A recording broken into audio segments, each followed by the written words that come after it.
पाहता क्षणी तोंडाला पाणी सुटणारं मस्त चटपटीत असं कैरीचं लोणचं आज आपण पाहणार आहोत. बऱ्याच वेळेस लोणचं बनवल्यानंतर ते अगदी लवकर खराब होतं, त्याला बुरशी येते किंवा वास येतो आणि मग लोणचं आपलं खराब होतं आणि सर्व मेहनत वाया जाते. तर अशा वेळेस कोणत्या आपल्याला काळजी घ्यायची आहे लोणचं बनवताना, कैरी कशी निवडायची आहे किंवा मसाला कसा तयार करायचा आहे, हे संपूर्ण आज मी तुमच्यासोबत ह्या व्हिडिओमध्ये शेअर केलेलं आहे. तर व्हिडिओ कुठेही स्किप न करता अगदी शेवटपर्यंत नक्की बघा. अगदी वर्षानुवर्ष टिकणारं मस्त आईच्या पद्धतीने हे खानदेशी पद्धतीने लोणचं आज आपण तयार करणार आहोत. चला तर मग वेळ न वाया घालवता लगेचच आपण आजच्या व्हिडिओला सुरुवात करूया. तर आज आपण 4 किलो कैरीचं हे लोणचं तयार करणार आहोत. त्यासाठी 4 किलो कैरी मी स्वच्छ पाण्याने धुवून त्याला जो काही चीक वगैरे लागला असेल तो चीक काढून टाकायचा आहे. कैरी स्वच्छ धुवून त्यानंतर मी तिला साधारण 4 ते 5 तासासाठी किंवा रात्रभर तुम्ही पाण्यामध्ये ठेवू शकता. आणि मग त्यानंतर आपल्याला कैरी एखाद्या सुती कपड्याने स्वच्छ अशी पुसून घ्यायची आहे, पूर्ण कोरडी करून घ्यायची आहे आणि त्यानंतर अशा पद्धतीने तिला कट करून आणायची आहे. तिच्या फोडी तयार करून घ्यायच्या आहे. जर तुमच्याकडे घरी अडकित्ता असेल, तर तुम्ही घरच्या घरी सुद्धा ह्या कैरीच्या फोडी तयार करून घेऊ शकता. आता लोणच्यासाठी कैरी कशी निवडायची ते आपण पाहूया. तर अशा पद्धतीने अगदी दळदार अशी आपल्याला कैरी इथे निवडायची आहे. बाजारात भरपूर प्रमाणात लोणच्यासाठीच्या कैऱ्या विकायला येतात. कैरी बघताना ती अजिबात नरम वगैरे पडलेली नसावी किंवा पिकलेली नसावी. अशा पद्धतीने हाताने दाबून बघितली तर कैरी अगदी कडक लागते. कुठेही ती कैरी पिकलेली नाहीये किंवा नरम नाहीये.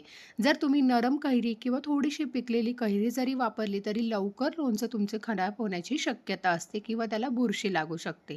त्यामुळे कैरी निवडताना अगदी छान कडक आणि मस्त दळदार अशी आपल्याला कैरी इथे निवडून घ्यायची आहे.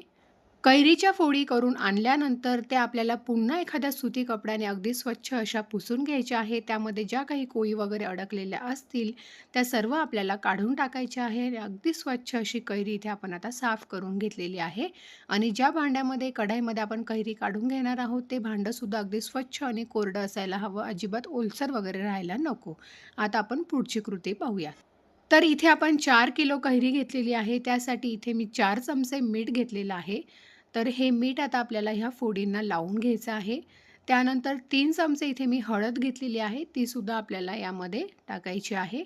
तर घेतलेली हळद आणि मीठ संपूर्ण फोडींना अगदी व्यवस्थित असं आपल्याला लावून घ्यायचं आहे आणि आपण हे आता मिक्स करून घेणार आहोत. एक तर तुम्ही हाताने सुद्धा मिक्स करून घेऊ शकता किंवा अशा पद्धतीने थोडंसं घमीला फिरवून घेतलं की सर्व साईडने आपल्याला अगदी व्यवस्थित असं हळद आणि मीठ लागलं जातं.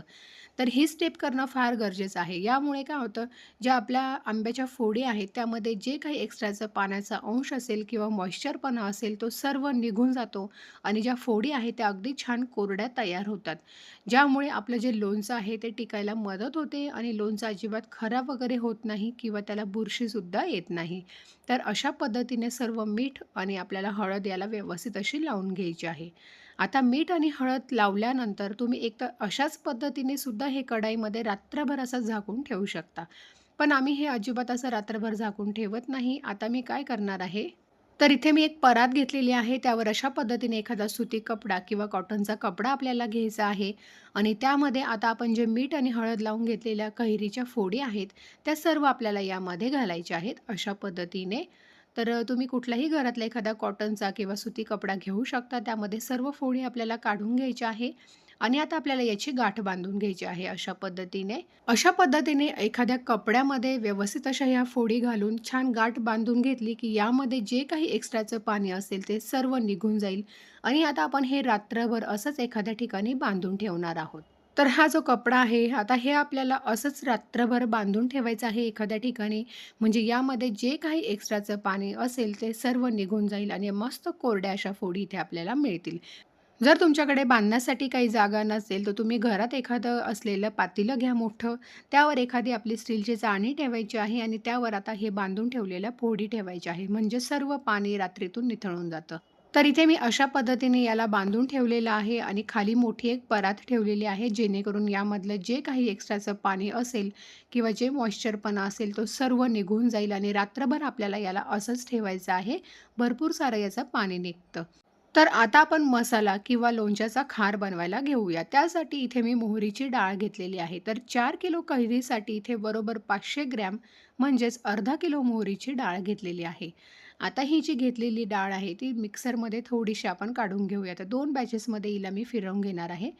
तर अर्धी डाळ काढून घेतलेली आहे. मिक्सर अगदी चालू बंद करत थोडीशी जाडसरच आपल्याला ही डाळ मिक्सरमधून फिरवून घ्यायची आहे. खूप जास्त बारीक किंवा फाईन याची पावडर इथे आपल्याला बिलकुल तयार करायची नाही आहे. अगदी थोडीशी जाडसरच ठेवायची आहे.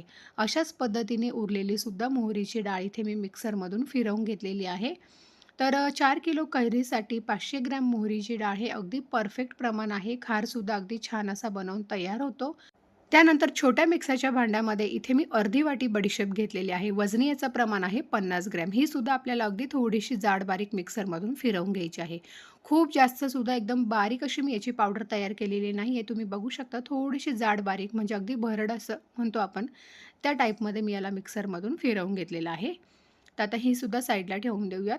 त्यानंतर इथे मेथी दाणे घेतलेले आहेत. तर मेथीसुद्धा इथे वजनी 25 ग्रॅम मेथी आहे. ही सुद्धा मिक्सरमधून अगदी जाड बारीक अशी फिरवून घ्यायची आहे. मिक्सर अगदी चालू बंद करत म्हणजेच पल्स मोडवर आपल्याला हे फिरवून घ्यायचं आहे. म्हणजे खूप जास्त बारीक याची पावडर तयार होत नाही. थोडीशी ती जाडसरच राहते. तर अशा पद्धतीने मेथीसुद्धा मिक्सरमधून थोडीशी जाडसर अशी फिरवून घेतलेली आहे. आता ही देखील साईडला ठेवून देऊयात. त्यानंतर पुन्हा त्याच मिक्सरच्या भांड्यामध्ये इथे मी काही काळी मिरी आणि लवंग घेतलेले आहेत. वजनी याचं प्रमाण आहे 10-10 ग्रॅम. 10 ग्रॅम लवंगा आणि 10 ग्रॅम काळी मिरी आणि अगदी एक दालचिनीचा तुकडा घेतलेला आहे मोठा. तो सुद्धा आपण मिक्सरमधून फिरवून घेऊयात. तर हे सुद्धा आपल्याला एकदम बारीक पावडर करायची नाही आहे. हे सुद्धा आपल्याला थोडंसं जाडसरच ठेवायचं आहे. तर हे देखील आता छान फिरवून घेतलेलं आहे मिक्सरमधून. याला सुद्धा साईडला ठेवून देऊया. तर दुसऱ्या साईडला इथे गॅसवर मी एक पातेलं गरम करायला ठेवलेलं आहे. त्यामध्ये इथे मी 1 किलो तेल घेतलेलं आहे. तर रिफाइंड ऑइल जे असतं तेच इथे मी वापरलेलं आहे. तर 1 किलो तेल आपल्याला घ्यायचं आहे आणि चांगलं कडकडीत असं आपल्याला ह्या तेलाला गरम करून घ्यायचं आहे. तर 4 किलोचं लोणचं बनवण्यासाठी इथे सुरुवातीला 1 किलो तेल वापरणार आहोत आणि त्यानंतर पुन्हा आपण साधारण 100 ते 125 ग्रॅम तेल एक्स्ट्रा अजून नंतर वापरणार आहोत. तर तेल आपलं चांगलं इथे आपल्याला कडकडीत गरम करून घ्यायचं आहे. तेल गरम होते तोपर्यंत आपण पुढची तयारी करूयात. तर इथे एक मी मोठी परात घेतलेली आहे. तर सुरुवातीला आपण आता यामध्ये मीठ टाकणार आहोत. तर इथे बरोबर 4 किलो कैरीसाठी 300 ग्रॅम इथे मीठ वापरलेलं आहे. तर आता मिठाचा एक लेयर देऊन घेतलेला आहे. त्यानंतर मोहरीची जी डाळ आपण बारीक करून घेतली होती, ती यामध्ये टाकायची आहे. तर संपूर्ण न टाकता अगदी थोडीशीच मोहरीची डाळ म्हणजे अर्धी मोहरीची डाळ यामध्ये टाकून घेतलेली आहे. मिठावरती त्याचा लेयर आपल्याला द्यायचा आहे. त्यानंतर इथे मी लाल तिखट घेतलेलं आहे. तर लाल तिखट तुम्ही तुमच्या अंदाजाप्रमाणे थोडंफार कमी जास्त करू शकता. तर इथे मी 1 वाटी हे लाल तिखट घेतलेलं आहे. वजनी याचं प्रमाण म्हणाल तर 200 ग्रॅम इथे मी हे लाल तिखट घेतलेलं आहे आणि पुन्हा नंतर अजून आपण लाल तिखट वापरणार आहोत. तर टोटल 4 किलो कैरीसाठी इथे साधारण 300 ग्रॅम इथे मी हे लाल तिखट वापरलेलं आहे. तर तिखट तुम्ही तुमच्या आवडीप्रमाणे कमी जास्त करू शकता. तुम्हाला लोणचं कितपत तिखट किंवा फिक्कं हवंय त्याप्रमाणे. त्यानंतर पुन्हा उरलेलं सर्व मिठाचा एक लेयर दिलेला आहे आणि त्यावर आता आपण ही जी मोहरीची डाळ उरली होती ती सर्व डाळ यावर पसरवून घेतलेली आहे. तर सुरुवातीला आपण 200 ग्रॅम इथे लाल तिखट वापरलेलं होतं. त्यानंतर हे 100 ग्रॅम मी अगदी कलरसाठी थोडंसं काश्मीरी लाल मिरची पावडर घेतलेली आहे. म्हणजे टोटल बरोबर 300 ग्रॅम इथे हे आपण लाल तिखट वापरलेलं आहे. तर हे सुद्धा अगदी छान व्यवस्थित असं यावर पसरवून घेतलेलं आहे. त्यानंतर आपण जी बडीशेप बारीक करून घेतलेली होती ती सुद्धा यामध्ये घालायची आहे अशा पद्धतीने. तर अशा पद्धतीने लेयरमध्ये यासाठी करतोय, की वरून आपण यावर गरम तेल घालणार आहोत. म्हणजे सर्व जिन्नस जे आहे ते अगदी छान तेलामध्ये व्यवस्थित असे परतले जातात. त्यानंतर आपण जे मेथी दाणे बारीक करून घेतले होते ते सर्व यामध्ये घातलेले आहेत. लवंग, काळी मिरी आणि दालचिनी ते सुद्धा घालायचे आहेत अशा पद्धतीने. आणि सर्वात शेवटी यामध्ये साधारण 2 ते 3 इथे मी तेजपान घेतलेले आहे, ते देखील यामध्ये घालूयात. आणि सर्वात शेवटी यावर आपल्याला घालायचं आहे हिंग. तर इथे हिंग मी साधारण 100 ग्रॅम हिंग घेतलेला आहे. तो देखील सर्वात शेवटी घालायचा आहे. म्हणजे यावर गरम तेल घातलं की हिंग जो आहे तो अगदी छान व्यवस्थित असा परतला जाईल. तर आपण दुसऱ्या साईडला तेल गरम करायला ठेवलेलं होतं. तेलसुद्धा आपलं अगदी छान कडकडीत असं गरम करून झालेलं आहे. तेल चांगलं गरम झाल्यानंतर गॅस बंद केलेला आहे आणि 10 मिनिटांसाठी मी हे असंच ठेवलेलं होतं. त्यानंतर आता इथे मी साधारण 2 ते 3 लवंगा त्यामध्ये टाकून बघते. बघू शकता तेल अगदी मस्त गरम झालेलं आहे कारण लवंग पटकन वरती आलेली आहे. अशाच पद्धतीने तेल आपल्याला चांगलं कडकडीत असं गरम करून घ्यायचं आहे. त्यानंतर इथे साधारण 20 ते 25 लसणाच्या पाकळ्या घेतलेल्या आहेत. त्यासुद्धा या तेलामध्ये घालायच्या आहेत. म्हणजे लसूणसुद्धा तेलामध्ये अगदी छान व्यवस्थित असा परतला जातो. आता लगेचच हे तेल आपण जे मसाले तयार करून घेतलेले आहे परातीमध्ये अशा पद्धतीने, त्यावर आपल्याला हे कडकडीत गरम असं तेल ओतायचं आहे. तर सर्व मसाल्यांवर हे अगदी हळू-हळू सावकाशपणे हे सर्व तेल ओतून घ्यायचं आहे आणि एका हाताने चमच्याने व्यवस्थित असं ते मिक्स करत जायचं आहे.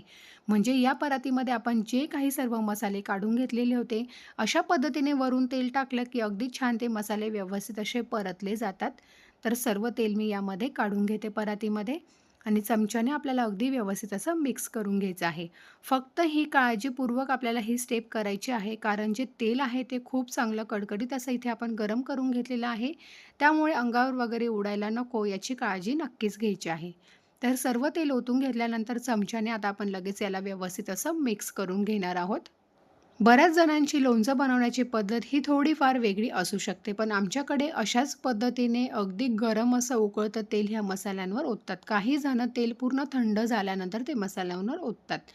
तर तुम्ही इथे पाहू शकता सुरुवातीला आपण 1 किलो तेल घेतलेलं होतं. त्यानंतर इथे मी पुन्हा तेल गरम करून घेतलेलं आहे आणि वरून आपण आता हे एक्स्ट्रा तेल यामध्ये टाकणार आहोत. ते कशासाठी हे मी पुढे जाऊन तुम्हाला सांगणारच आहे. तर वरून इथे आपण एक्स्ट्रा साधारण 150 ते 200 ग्रॅम यावर तेल गरम करून टाकलेलं आहे अशा पद्धतीने आणि ते देखील आपण मिक्स करून घेणार आहोत. तर सर्व साहित्य अगदी व्यवस्थित असं मिक्स करून झालं, की त्यानंतर सर्वात शेवटी यामध्ये आपल्याला घालायची आहे हळद. तर साधारण 4 ते 5 चमचे इथे मी हे हळद घेतलेली आहे आणि सर्व हळद आपल्याला यामध्ये घालायची आहेत. आपल्या ज्या कैरीच्या फोडी आहेत, त्यांनासुद्धा आपण ऑलरेडी हळद लावलेली आहे. तर सर्व हळद यामध्ये घातल्यानंतर पुन्हा एकदा याला व्यवस्थित असं मिक्स करून घ्यायचं आहे. तुम्ही पाहू शकता. तर अशा पद्धतीने लोणच्याचा जो खार म्हणतो आपण किंवा मसाला म्हणतो, तो इथे आपला बनवून तयार झालेला आहे. आता हा लोणच्याचा जो खार आहे, तो साधारण 4 ते 5 तासांसाठी आपल्याला पूर्णपणे अगदी थंड करून घ्यायचा आहे. कारण इथे आपण गरम तेलाचा वापर केलेला आहे. त्यामुळे याला पूर्णतः आपल्याला थंड करायचं आहे आणि त्यानंतरच आपण लोणचं भरायला घेणार आहोत. कैरीच्या फोडीसुद्धा रात्रभर अशाच पद्धतीने बांधून ठेवल्यानंतर भरपूर त्याचं पाणी निघालं होतं आणि त्यानंतर अशा पद्धतीने एखाद्या सुती कपड्यावर आपल्याला 6 ते 7 तासांसाठी किंवा दिवसभरसुद्धा तुम्ही अशा पद्धतीने त्याला सुकवून घेऊ शकता. जेणेकरून त्यामध्ये जे काही एक्स्ट्राचं पाणी किंवा मॉइश्चरपणा असेल तो सर्व निघून जाईल आणि आपलं लोणचं जे आहे ते अगदी छान टिकायला मदत होते. लोणचं बिलकुल आपलं खराब होत नाही. तर अशा पद्धतीने ह्या कैरीच्या फोडी मी पूर्ण दिवसभर फॅनखाली सुकवून घेतलेल्या आहेत. थोडंफार ऊन येत असेल तर तुम्ही उन्हामध्ये सुद्धा त्या सुकवून घेऊ शकता. त्यानंतर आपण जो लोणच्याचा मसाला किंवा खार तयार करून घेतलेला होता, तो सुद्धा साधारण 5 ते 6 तासांसाठी मी अशा पद्धतीने गार करायला ठेवलेला होता. पूर्णतः तो गार झालेला आहे. वरती अगदी मस्त असं तेलाचा लेयर आलेला आहे, तुम्ही पाहू शकता आणि जी मोहरीची डाळ आपण यामध्ये घातलेली आहे, ती अगदी छान व्यवस्थित अशी फुलते. तर पुन्हा एकदा याला व्यवस्थित असं मिक्स करून घेऊयात. तर वरून आपण तेल यासाठी एक्स्ट्रा टाकलं होतं, की लोणचं जेव्हा आपण बरणीमध्ये भरू, त्यानंतर त्यावर अगदी अर्धा पेरा किंवा थोडासा एक तेलाचा लेयर आला पाहिजे. जेणेकरून त्याला बाहेरची हवा लागली नाही पाहिजे आणि लोणचं जे आहे ते आपलं अजिबात खराब वगैरे होत नाही किंवा त्याला बुरशी येत नाही. त्यामुळे वरून मी साधारण 150 ते 200 ग्रॅम तेल इथे एक्स्ट्रा टाकलेलं आहे.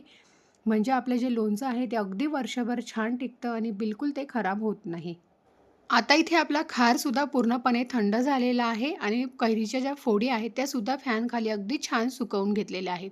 आता थोड्या-थोड्या करून आपल्याला यामध्ये ह्या कैरीच्या फोडी ॲड करायच्या आहेत आणि अगदी खारमध्ये व्यवस्थित अशा मिक्स करून घ्यायच्या आहेत अशा पद्धतीने. तर संपूर्ण फोडी मी थोड्या-थोड्या करून यामध्ये टाकते आणि सर्व आपण आता व्यवस्थित असं याला मिक्स करून घेऊयात. तर परातीमध्येच इथे मी हे मिक्स करून घेत आहे अशा पद्धतीने. तुमच्याकडे जर मोठं स्टीलचं घमेलं किंवा पातेलं असेल, त्यामध्ये सुद्धा तुम्ही हा खार काढून आणि त्यामध्ये सुद्धा फोडी अगदी व्यवस्थित अशा मिक्स करून घेऊ शकता. तर हे पहा अगदी मस्त चटपटीत असं इथे आपलं हे कैरीचं लोणचं बनवून तयार झालेलं आहे. आता हे लोणचं लगेच आपण एखाद्या काचेच्या बरणीत किंवा चिनी मातीच्या बरणीमध्ये भरून ठेवायचं आहे. वर्षभर जर तुम्ही भरून ठेवलं तरी अजिबात ते खराब होत नाही. फक्त काचेची बरणी किंवा चिनी मातीची बरणी इथे आपल्याला वापरायची आहे. शक्य असेल तर प्लास्टिकच्या बरणीचा वापर इथे टाळायचा आहे. बरणी चांगली स्वच्छ धुवून, कपड्याने पुसून तिला चांगलं उन्हामध्ये सुकवून घ्यायचं आहे आणि मग त्यामध्ये लोणचं भरायचं आहे. म्हणजे लोणचं बिलकुल आपल्या इथे खराब होत नाही. आणि लोणचं काचेच्या बरणीत किंवा चिनी मातीच्या बरणीत भरल्यानंतर त्यावर अगदी अर्धा पेरा इतकं तेलाचा लेयर आला पाहिजे याची काळजी नक्की घ्यायची आहे. त्यामुळे काय होतं ना लोणच्याला बिलकुल बुरशी लागत नाही आणि लोणचंसुद्धा आपलं अजिबात खराब होत नाही. तर अगदी छोट्या-मोठ्या टिप्ससह तुमच्यासोबत मी आज हा व्हिडिओ शेअर केलेला आहे. व्हिडिओ आवडला असेल तर लाईक करा आणि चॅनलवर नवीन असाल तर चॅनलला नक्की सबस्क्राईब करा. तोपर्यंत